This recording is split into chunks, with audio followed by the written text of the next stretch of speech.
The envelope was carried into the room without ceremony, but what it contained threatened to overturn the balance of power inside the royal household. Princess Anne read the first page in silence. Then she reached the sentence bearing her name. Under a newly approved order, her authority in matters of crown representation would now stand above Camilla's. Anne lowered the document, looked directly at the waiting aide, and finally spoke. Before we go deeper into what this really means for the royal family, make sure to subscribe so you don't miss a single update. Anne pressed one finger beneath the decisive line and asked whether Charles understood exactly what he had signed. The aide answered yes. The Royal Service and Representation Order, a sealed directive defining who could act for the sovereign during state duties, emergencies, and moments of constitutional uncertainty, named her senior counselor of the crown.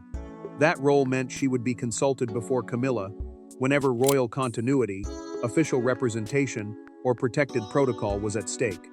The princess read the page again. She had spent decades accepting difficult duties without demanding applause, and now that service had finally been recognized in writing. Yet satisfaction never reached her face. Anne knew the same sentence that honored her would wound the queen consort, because Camilla would remain beside the king while losing the power to overrule his sister in the moments that carried the greatest institutional weight. Camilla discovered the change through something brutally ordinary. Her private secretary removed her name from the top of an upcoming state planning document and replaced it with Anne's. The queen stared at the revised page, then asked why her office was no longer leading the briefing. Her secretary explained that the new precedence sheet, a formal list deciding who holds priority during official royal business, had already been circulated through 3 palace departments. Charles had ordered the arrangement kept confidential until its first official use. Someone had broken that instruction. The king now faced a leak before he had explained the decision to his wife, while Anne faced the suspicion that she had helped expose it. The princess answered through a recorded statement issued by her office. She said rank meant nothing without duty, and no personal relationship should ever stand above service to the crown. Her words were controlled, but their target felt unmistakable. Then the telephone rang. Charles wanted Anne in his private study immediately. Camilla had demanded to attend. Everyone knew the meeting would now become deeply personal. Anne had spoken with the certainty of someone prepared to carry the burden, but behind another palace door, Camilla was preparing to ask why that burden had been placed above her crown. This was never simply a dispute over who entered a room first. For Anne, the order represented decades of discipline, sacrifice, and loyalty without applause. For Camilla, it felt like a public limit placed upon a position she had spent years struggling to secure. Both women had survived judgment. Both had learned to remain composed. Yet now, one sentence had transformed their endurance into a direct contest neither could ignore. Anne had built her identity around being useful when others hesitated. She accepted the exhausting engagements, the difficult journeys, and the duties that brought little praise because she believed royal authority had to be earned through consistency. That belief gave the new order its emotional weight. It was not merely a change in precedence, the formal system deciding who carries priority during official duties. It was written recognition that her years of service had created a level of trust the palace could no longer ignore. Camilla had reached the same moment by a far more painful road. She had entered the center of royal life under fierce scrutiny, endured years of public hostility, and finally stood beside Charles as queen consort, the title given to the reigning king's wife. To her, that position meant the struggle was over. It meant her place was settled. Now the order suggested that when the monarchy faced its most serious decisions, another woman would be trusted first. Camilla removed the brooch prepared for that evening's reception and placed it on the dressing table. She asked her private secretary whether Anne would now stand ahead of her during the next council-related ceremony. The secretary hesitated. That careful silence was more painful than any formal answer. The queen understood immediately that the change was not symbolic. It would be seen, felt, and repeated. Anne carried her own unease into a private conversation with Sir Timothy Lawrence. She admitted that she had never asked to outrank Camilla. She had asked for clarity because confusion inside the monarchy could become dangerous. Timothy listened before asking whether she would surrender the role to preserve peace. The princess answered no, quickly, firmly. She could regret the hurt without rejecting the duty. William quietly supported that decision. The future king believed his aunt could act without fear, flattery, or personal ambition. Charles agreed, but he had signed without consulting his wife. He feared that warning Camilla would turn a constitutional safeguard, a rule protecting the crown during uncertainty, into a marital negotiation. Camilla sensed there was more. She began searching old ceremonial records, convinced that one forgotten confrontation had forced the king's hand. The hierarchy had exposed what each woman feared losing, but the reason Charles created it lay buried in a ceremony the family had tried desperately to forget. Weeks before the sealed order appeared, a ceremony at St. George's Chapel had nearly descended into open confusion. The public saw a polished procession. Behind the doors, however, a single instruction had been challenged. Anne had been made to wait, and Charles had watched the machinery of the monarchy hesitate at the worst possible moment. That ceremony became the secret trigger the instant when personal influence collided with royal duty and could no longer be ignored. Anne had been assigned to lead the sovereign's official representatives during the Commonwealth Remembrance Service. The ceremony was created to honor service across the Commonwealth, while the representative role meant she would act publicly in the king's name until he arrived from a private medical consultation. The written procession plan placed the princess at the front of the working royals. Camilla would enter afterward, in a consort's procession, a separate sequence recognizing the monarch's wife, without giving her control over his delegated authority. Minutes before the chapel doors opened, Camilla called the equerry aside. She told the royal officer responsible for organizing the procession that the order must be reversed. The queen would enter first. The instruction traveled quickly, but no one knew whether she had spoken with Charles. By the time Anne arrived, the lineup had changed. Officials were whispering over competing directions, and she was told to wait beside a closed side door. Anne did not argue. She asked one question: who had authorized the change? Silence followed. The princess understood immediately that her assigned duty had not been displaced by an official decision. Camilla had acted because walking behind her husband's sister felt like a public humiliation. That distinction mattered. One decision protected personal pride, the other protected the king's authority. Camilla read Anne's silence as a challenge. After the service, she confronted Charles in a private recorded conversation, preserved in the household's internal account. The queen said entering behind his sister would have reduced her standing before the entire family. The king answered that the ceremony had never been about her status. It had been about who carried his authority while he was absent. William had witnessed the confusion. Later that evening, the prince gave his father a written account and warned that the same uncertainty could become dangerous during a national emergency. A delayed procession was embarrassing. A delayed command during a crisis could damage the crown. Charles requested historic papers on counselors, regency, representation, and precedence. Regency meant the legal arrangement used when a monarch cannot perform his duties. The king circled one sentence in red ink: authority must be unmistakable before it is needed. Camilla later discovered that Anne had submitted her own confidential account. From that moment, she believed the new order was not merely protection, it was retaliation. The chapel doors had closed on the ceremony, but the insult remained alive. And when Camilla finally entered the same room as Anne, restraint would no longer be enough. There were no cameras, no secretaries, and no carefully positioned chairs when Camilla entered the library. Anne was already standing beside the fireplace, the sealed order resting on a table between them. For several seconds, neither woman moved. Then Camilla asked the question she had carried through every corridor that morning. Had Anne persuaded Charles to place his own wife beneath his sister? Anne's reply was quiet, immediate, and devastating. No, the princess said. Your decision at the chapel persuaded him. Camilla had requested the private meeting after discovering that Anne's confidential account formed part of the evidence reviewed by the king. That account was a written record describing who changed the procession and how the delay unfolded. To the queen, it proved that one humiliating moment had been turned into a permanent advantage. Anne had agreed to meet without aides because she refused to conduct a family conflict through officials.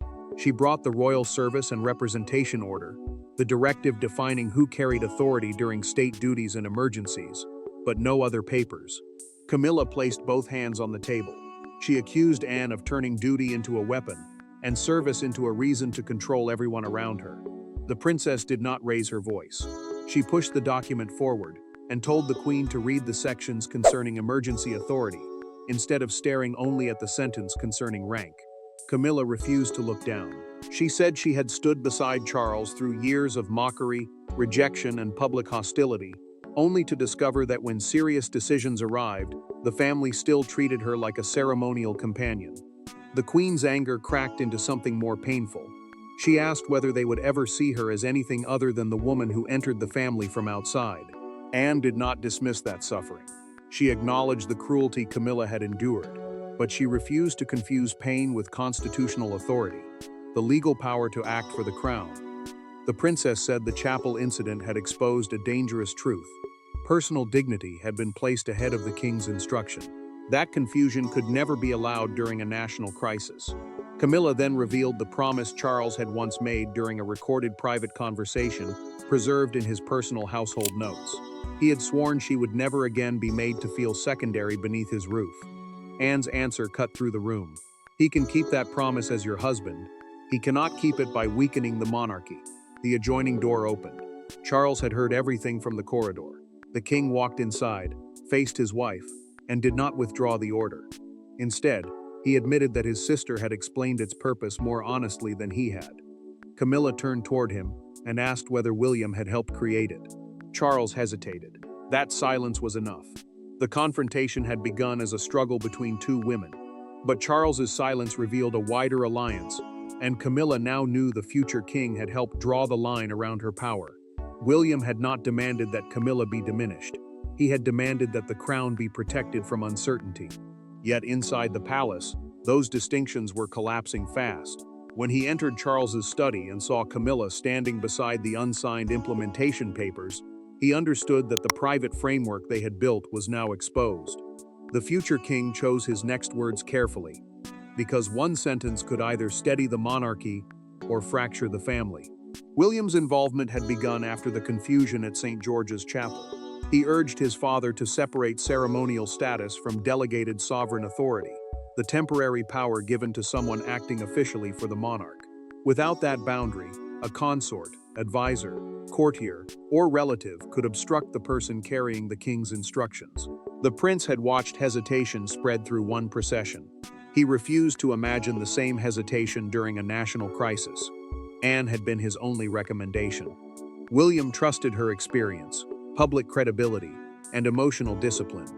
More importantly, the princess had no desire to reshape the succession, the legal order determining who inherits the throne. Her position would become a protective bridge between Charles's reign and the day his son inherited responsibilities he was still preparing to carry. Camilla turned toward William before he reached the desk. She asked whether he considered her unfit. The prince paused, looked at Charles, and then faced the queen again. He said love and constitutional responsibility were different forms of trust. A husband could trust his wife with his fears, while a monarch could still choose another person to exercise official command. Charles closed his eyes. The king knew the answer was honest, but honesty had made the room colder. William felt disloyal for helping place a restriction around his father's wife. Yet he remembered the altered procession, the unanswered questions, and Anne waiting while officials searched for authority that should already have been clear. Camilla asked Charles to delay the order. The queen said a pause would allow the family to resolve the matter privately. He lifted the implementation pen, then set it down again. For one moment, his love for her appeared stronger than his decision. William broke the silence. The arrangement gave Anne authority to settle disputes over official representation whenever the monarch was unavailable. Her instruction would stand during a crisis, unless overruled directly by Charles or the heir. The prince had also demanded one final clause. No household member could alter a procession, council agenda, briefing, or state assignment approved under her authority. Camilla understood the clause immediately. It had been written because of her. Charles picked up the pen again. This time, the king signed while his wife watched. The order became operational. The stroke of Charles's pen ended the argument over whether the order would exist. But it began a harsher question: how would Camilla live inside a palace where its authority could be felt everywhere? The order did not announce itself with trumpets. It appeared in revised folders, altered seating plans, redirected telephone calls, and officials who now waited for Anne's approval before approaching the queen consort. By midday, Camilla had not been publicly challenged once. She had simply been bypassed. That silence proved more painful than confrontation, because it showed that the palace had already learned how to operate under the new reality. Anne faced her first practical test, while preparations began for an upcoming diplomatic reception. The event would welcome foreign representatives on behalf of Charles, which meant every arrival, emergency instruction, and official statement carried the authority of the crown. The princess now had to approve the order of entry, the emergency briefing procedure, and the list of royals permitted to speak for the king if he became unavailable. Camilla remained central as consort, the monarch's spouse who supports him during public and ceremonial duties. Yet her office no longer controlled the operational sequence. Instructions involving crown representation passed through Anne's team before reaching the wider household. The change mattered because control over those details shaped more than ceremony. It determined whose judgment would be trusted when confusion threatened the monarch's authority. Camilla entered the planning room and stopped. Her usual chair had been moved one place away from the head of the table. Anne's folder now rested at the center. The queen touched the back of the displaced chair and looked briefly toward the princess before sitting without protest. Conversation died around them. Anne saw the humiliation immediately. For one dangerous second, she considered ordering the chair returned. The princess knew such a gesture might ease the pain, but it would also weaken the clarity Charles had created on the order's first day. She opened the meeting instead. Camilla said nothing, yet her silence followed every decision. Several courtiers who once approached the queen for approval now turned toward Anne. The princess answered their questions without satisfaction, while Camilla watched influence move across the table in real time. This was no longer a private argument. The palace itself was changing its habits. Camilla returned to her rooms after the meeting, dismissed her staff, and opened the program from the chapel service. She finally understood that one decision in that corridor had followed her into every room that mattered. Anne soon received another test. A member of Camilla's office submitted a formal request, asking Charles to restrict the order to temporary emergencies. The princess could have blocked it. Instead, she signed the covering note and sent it directly to the king, refusing to appear frightened of review. Night brought an unexpected knock. Camilla stood outside Anne's apartment without an aide. She had not come to challenge the order. She had come to reveal what Charles had concealed about the urgency behind it. The first day had stripped Camilla of certainty, yet the secret she carried to Anne's door would transform the order from an insult into something far more personal. Camilla arrived without a private secretary, without jewelry, and without the anger that had carried her through the previous day. Anne opened the door expecting another demand. Instead, Camilla told her that Charles had suffered a private health episode before the chapel service, one serious enough to make him question who could act instantly if he became unable to give instructions. The order, she now understood, had not been written to punish her. It had been written out of fear. Charles had experienced a sudden period of weakness during a confidential medical consultation, shortly before the Commonwealth service. The consultation was private treatment kept away from public attention, and the episode had passed quickly. Yet it exposed a terrifying gap. If the king became unable to speak or decide, the palace could lose precious time arguing over who carried his authority. Camilla had learned the full truth only after confronting him. She told Anne that William knew enough to demand a continuity plan, a formal system ensuring royal decisions could continue during a crisis. The queen had known nothing, because Charles feared that concern over his health would overshadow his public duties. By hiding the danger, however, he allowed her to believe the order was created solely because of the chapel dispute. Anne poured tea, but neither woman touched it. Camilla admitted that fear had shaped every decision she made. After years of fighting for acceptance, any change in protocol felt like a judgment on her marriage. Reversing the procession had not protected the crown. It had protected her from the shame of appearing secondary. Anne listened without interrupting. The princess then admitted that her recorded statement about duty had been deliberately sharp. She wanted Camilla to understand the damage caused in the corridor, but she had allowed a necessary truth to become a public wound. That was not leadership. It was anger, wearing the language of service. Camilla then revealed what Charles had told her during their private conversation. He selected Anne because he trusted his sister to protect the institution and protect his wife if he became incapacitated, unable to perform his royal duties. The authority that appeared to divide the two women had also been designed to prevent the queen consort from facing a crisis alone. Anne made her decision. The order would remain untouched. Its clarity was too important to sacrifice. Yet its first major use would not become a public humiliation. The princess would hold operational authority at the diplomatic reception, while Camilla would stand beside her as the king's chosen partner. For the first time, the queen accepted the distinction without treating it as defeat. Then Anne's telephone rang. The complete precedence document had reached the press. For the first time, Anne and Camilla understood what the other had feared.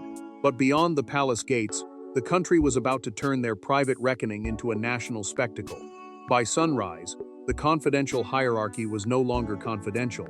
Newsrooms had obtained the key paragraph, broadcasters were debating the meaning of every word, and crowds gathered outside Buckingham Palace beneath a cold gray sky. The story was no longer about a technical royal order. It had become a public judgment on two women, one king, and the question of whether duty should outrank marriage at the very center of the monarchy. The palace confirmed that the royal service and representation order was authentic. Officials rejected claims that Camilla had lost her dignity or public role, insisting that the document concerned delegated authority, the limited power given to someone acting for the sovereign when he cannot act personally. The explanation mattered because the Queen remained beside Charles as consort, but Anne would carry greater command during emergencies and official representation. Commentators divided almost instantly. Some praised the king for creating an experienced chain of command before a crisis could expose another dangerous gap. Others called the decision an admission that his sister was trusted with responsibilities his wife would never possess. Every argument reduced a complicated safeguard to a brutal comparison between the two women. A morning newspaper captured that conflict with ruthless simplicity. Its front page showed Anne in uniform beneath the headline, "The Crown's First Call." A smaller image showed Camilla arriving alone at an earlier reception. Outside the Victoria Memorial, copies rose above the crowd as supporters and critics shouted competing judgments toward the palace gates. Anne saw the front page in the car before the diplomatic reception. The princess folded it once, placed it beside her, and told the driver to continue. Her jaw tightened because the photograph had transformed duty into victory. She had accepted authority to prevent confusion, not to become the public face of Camilla's humiliation. Camilla heard the cruelty more directly. A broadcaster called her queen in title, second in command. The queen switched off the television, steadied herself, and chose to attend the reception. She refused to let the country interpret absence as defeat. Charles feared the order had wounded the woman closest to him. The king told William that a safeguard meant to protect continuity was now tearing at his marriage. The prince answered that hiding from it would make the monarchy appear ashamed of its own decisions. His father knew he was right, even as the truth deepened his guilt. Anne waited at the reception entrance until Camilla arrived. The princess then invited her forward, and the two women entered side by side. Authority remained intact. Humiliation did not. Yet the country still wanted a verdict. Before the evening ended, Anne would deliver her first formal address since the leak. The world had chosen rivalry as the easiest explanation, but Anne was about to replace that spectacle with a verdict neither her supporters nor her critics expected. Anne stepped forward, knowing that every word would be measured against Camilla's expression and Charles's decision. She could have claimed victory. She could have defended the hierarchy as proof that decades of service had finally been rewarded. Instead, she rejected the language of winners and losers. Authority, she declared, was not a prize placed above another person's head. It was a responsibility accepted when the crown could not afford confusion. Anne confirmed that the order gave her precedence in sovereign representation, continuity, emergency responsibility, and official protocol. Precedence meant the recognized order of authority during defined royal duties. The princess made no attempt to weaken that truth. Her power was real, permanent, and accepted without apology because uncertainty at the center of the monarchy could endanger every person depending upon clear command. Camilla's position remained different but no less human. The queen consort, the wife of the reigning king, would continue standing beside Charles as his partner and a central figure in his reign. Anne's seniority applied only when the crown required an independent line of command. It did not erase a marriage, remove a title, or turn loyalty into defeat. Anne finished the address and stepped away from the lectern. Instead of passing Camilla, the princess approached her and offered her hand. The Queen accepted it. Together, they entered the reception while Charles watched, finally understanding that neither woman had surrendered her place. They had simply stopped fighting over places that carried different responsibilities. Camilla later admitted during a private recorded conversation that her intervention at the chapel had made formal clarity necessary. She promised Anne that she would never again alter an instruction issued under Crown authority. The princess accepted the promise and offered one of her own. She would exercise her role firmly, but she would never use it to shame the Queen or settle a personal grievance. Charles then faced the failure he had avoided. The king admitted to both women that his silence had transformed a safeguard into what felt like a family betrayal. He thanked his sister for accepting the burden, apologized to his wife for hiding the truth, and confirmed that the order would remain exactly as signed. William recognized the meaning immediately. The prince saw proof that affection and responsibility could be separated without destroying either. Succession planning, the preparation, ensuring royal authority passes safely from one reign to the next, had become stronger, while the family had survived the pain required to create it. Anne's role, outranking Camilla, had not crowned one woman and defeated another. It established that service, experience, and constitutional responsibility must guide the monarchy when the stakes are highest. The Queen retained her place beside Charles. The princess accepted her place protecting the crown. The conflict ended through clarity, not reversal. What began as a shocking contest over rank ended as something far more enduring, a declaration that the crown survives, not when everyone holds equal power, but when each person accepts the duty that only they can carry. Thanks for watching. Please don't forget to like and subscribe, and we will see you in next one.